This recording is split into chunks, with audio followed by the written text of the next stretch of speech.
I'm pleased to introduce President Mary Robinson, who I think of as Earth Mother-in-Chief. Please join me in welcoming her to the stage. Thank you very much, Michelle. That was lovely. Thank you. I appreciate that. Thank you. Please.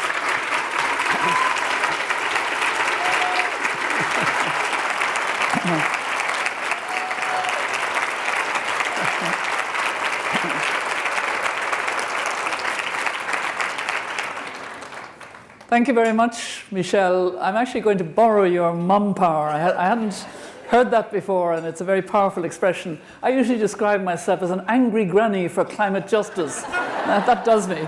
But I'd like to warmly congratulate mothers out front for your 6th anniversary lunch, but also for your early recognition that each of us has to take the threat of climate change seriously and do something about it. I liked the dancers being able to show us what is being achieved. And some of it is quite powerful stuff, and all of it is making a difference. I would like to just give a brief shout out to somebody that I've known for quite a long time.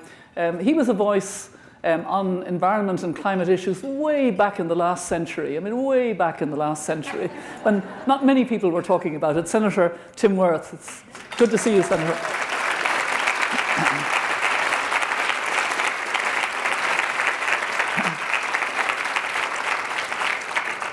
Well, it's clear from the presence here and everything we've heard so far that Mothers Out Front has come of age. And for that reason, I feel as I go on, I'm going to be able to challenge you just that little bit more. Because it's imperative to see that you have a very good reach in this country. But I want to talk about how you might be able to link with other similar groups that are literally bubbling up around the world. I'll come back to that point. But let me first talk about the vision and actions of Mothers Out Front, which do remind me of the way women in Ireland influenced my own election as President of Ireland in 1990. So much so that on the evening of the result, which was announced on the 8th of November 1990, I thanked the women of Ireland who, instead of rocking the cradle, rocked the system. And that's probably my most quoted one-liner.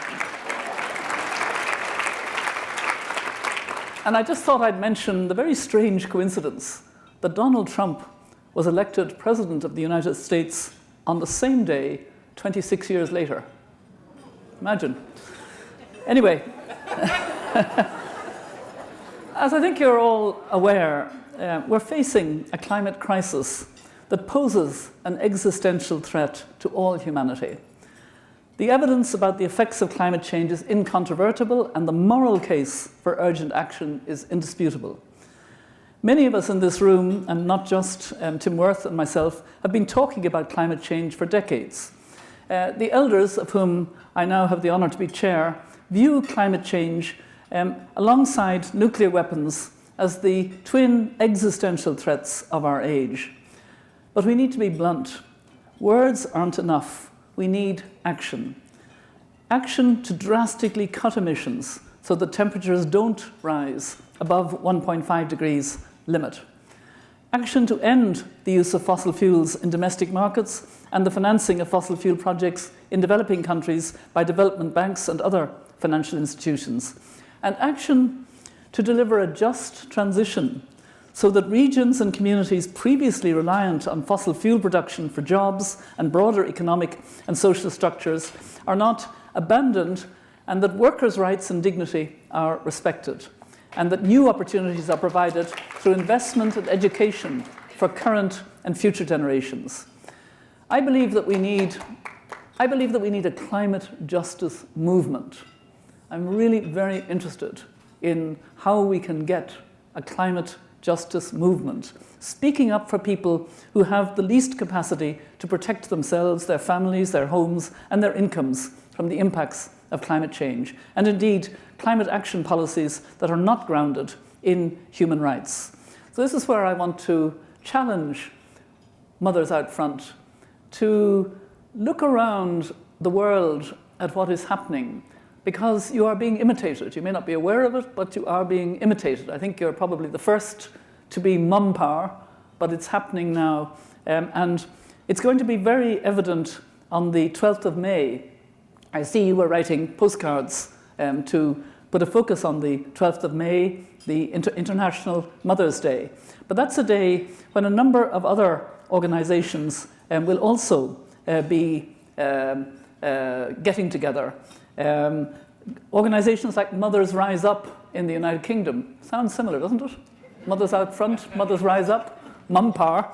And they have an overall organization which is Parents for the Future.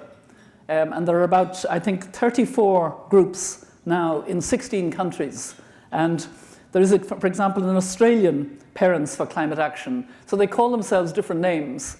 I think Mothers Out Front needs to be out front in giving leadership on this emerging part of the movement. And it's only part of the movement, but I believe that women leaders have to be very central to the climate justice movement.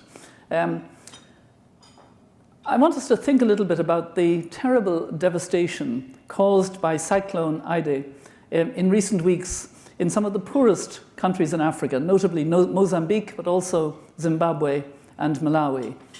In this case, climate change is not only a destructive force in its own right, it also serves to amplify and to aggravate existing inequalities, as with the least resources, those with the least resources suffer the greatest hardships.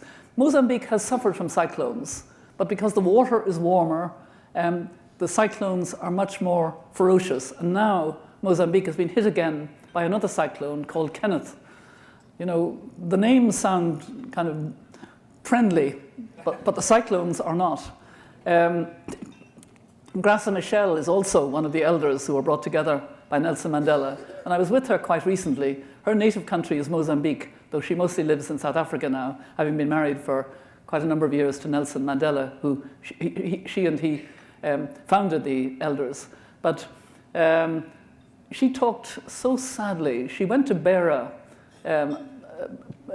a city in the part of Mozambique which was hit by the earlier cyclone, utterly devastated. The whole city, 300,000 people, and they have nothing. And now they're worried about cholera, they're worried about all kinds of things because they're completely bereft, they don't have any plan B, they don't have any insurance. So, as we know, climate change respects no borders, and it affects all countries, regardless of income level, because it's also, we've had devastating floods in Europe. You've had wildfires, and hurricanes have battered the coast of the United States. At its heart, climate justice is a transformative concept. It insists on a shift from a discourse on greenhouse gases and melting ice caps into a civil rights movement with people and communities most vulnerable to climate impacts at its heart. And now, thanks to the recent marches, strikes, and protests by hundreds of thousands of school children, including here in Boston. I've met some of the school children who will be out this week here in Boston on Friday, Fridays for Future. Because of these school children, we've begun to understand the intergenerational injustice of climate change and the need to plan transition policy over a time span to include many generations to follow, including those not even yet born. What the children have done is they have, in my view, mainstreamed the climate issue, and in particular, climate justice. When I used to talk, and I still do this mainly, about climate justice as being, a focus on small island states because the salt water and the sea is already encroaching so much, and villages are having to move already, and they know that if we don't stay at 1.5, some of them will be gone, like the Maldives and Kiribati, etc. So I talk about small island states, I talk about indigenous peoples, because they tend to live in very vulnerable parts, and the most vulnerable, the poorest of the developing countries. And I used to find that people would kind of say, yeah, but inwardly they'd say, but that's not me. You know, yeah, it's sad that that's happening, but it's remote, and it's not me, and I don't know what to do about it anyway. Now, God bless them, angry granny, God bless them, the children have made this absolutely personal to everyone. Because what they're saying, and they're right, is you are not protecting us. We don't have a future that is secure. And they're right. And this is the thing that we have to bear in mind. The report last October of the Intergovernmental Panel on Climate Change talked about the difference between 2 degrees and 1.5 degrees. The scientists had never been asked to do that before, but since that was the goal in Paris, the goal of staying well below 2 degrees and working for 1.5 degrees, therefore Paris asked the scientists, what's the difference? And actually, there is a very serious difference. Basically, to simplify it a little bit, what happens between 1.5 degrees and 2 degrees is very bad things happen. Most of the coral reefs disappear. The Arctic ice will potentially completely disappear, and the permafrost will begin to seriously melt, and we'll get these blowbacks that the scientists are very afraid of. And therefore, the scientists have recommended strongly that we stay at 1.5 degrees for the whole world, not just for the small island states as we thought when that language was there at the time of the Paris Agreement. And I think this has shifted an agenda that's really very important. I had a mandate as the special representative of the UN Secretary General in the year and a half before Paris, the special representative on climate change. And therefore, I was very involved also in watching the messy negotiations for the 2030 agenda with its 17 Sustainable Development Goals. I actually wear the badge about the Sustainable Development Goals because it's the only badge the UN has ever produced that's nice. I actually like it, you know, so I've no problem wearing it, and you know, it's a good reminder. And I saw 1 or 2 other people wearing them too, which I'm glad to see. But it was quite clear that this messy negotiation, it involved 193 countries for the 2030 agenda, was going better because countries knew it was voluntary. So if you read the 2030 agenda, it's very impressive. And the language is very impressive. It's full of human rights and gender, leave no one behind. And then the 17 Sustainable Development Goals, which actually are very comprehensive, unlike the earlier Millennium Development Goals. And then we went forward to the Paris Climate Agreement in December 2015, and it was a treaty. And initially, we talked about it being binding, but in fact, the negotiations stripped a lot of that binding away. There are bits of it that are still binding, but not much. And so the feeling was that the 195 countries that agreed the Paris Climate Agreement, that also wasn't really very binding. What I think we have to get our heads around is that now, following the report of the IPCC, both the 2030 agenda and the Paris Climate Agreement can no longer be considered as voluntary or not really binding, because reality has kicked in. The reality is absolutely imperative, and therefore we have to see a full implementation starting yesterday and the day before, not now, but already, of commitments to implement and put a stake in the ground. Every country in the world needs to put a stake in the ground to be net zero greenhouse gas emissions by 2050 and work backwards. And that's...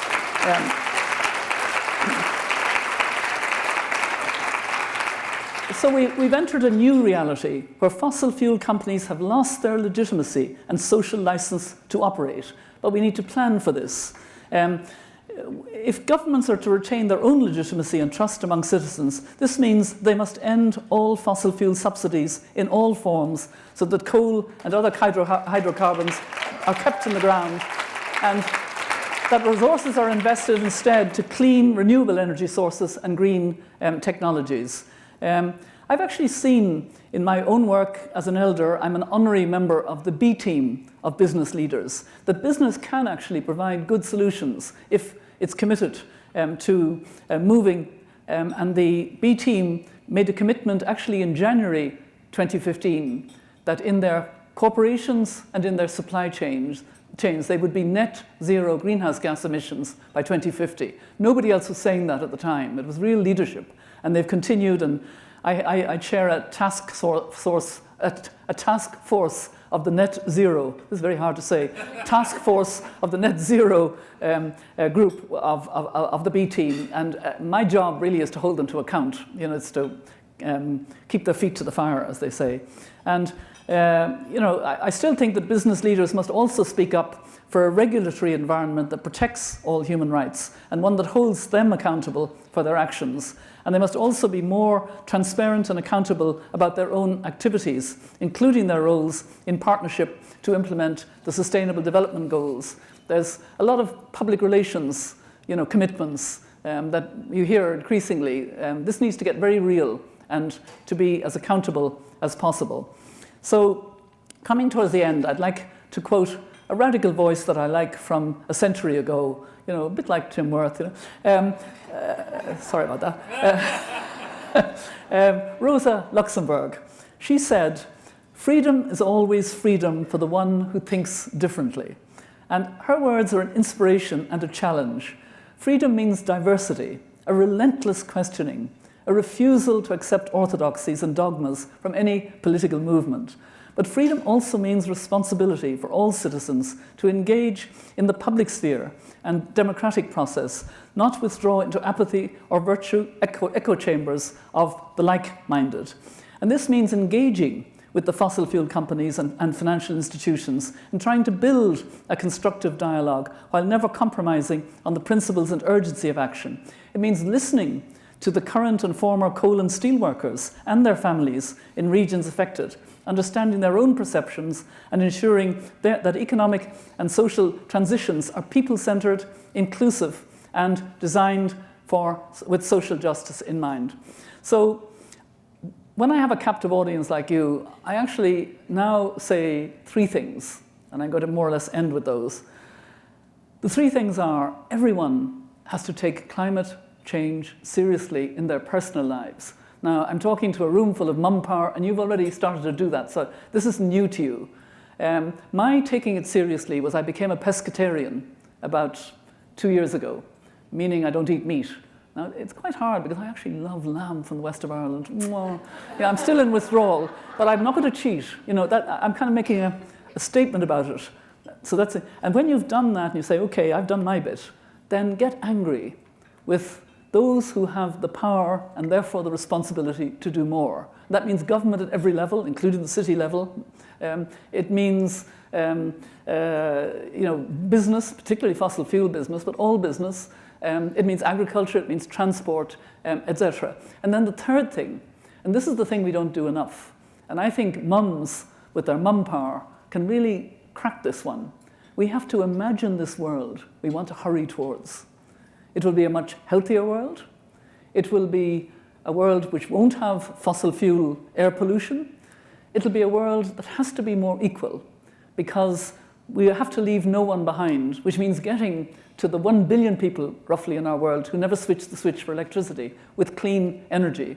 It means getting to the 2.3 billion out of our world of 7.6 odd billion who cook still on charcoal or wood or animal dung and ingest fumes, and millions die from that. It means relationships. If you read the 2030 agenda, it's full of words like solidarity, leave no one behind, prioritize the furthest behind first. This is a very interesting agenda negotiated by 193 countries. It is the world agenda. So we have the frameworks. What we need to do is to somehow get the political will through this movement, through this bubbling up that's going on. So what I want Mothers Out Front to put a little focus on is to gather in and become a leader of the parents' movements, the mothers' movements, the grannies. There's a group of grannies who are suing Switzerland about climate, good on them. And there's a lot of it going on, and I want Mothers Out Front to be a leader, because you have been a leader. You've been there before many. This is your 6th year. Congratulations. And I've really enjoyed the way you've been showing what you've been achieving. I like a bit of fun and dance. I'm very glad you've promoted the book and the Mothers of Invention. Maybe I should just explain, in case there's any doubt about it, our byline. Climate change is a man-made problem, but man-made is generic. I mean, yes, men are probably more responsible because they have more power to be responsible, but women are also responsible. We're all responsible. And a feminist solution definitely includes men, as many men as possible. Cheers.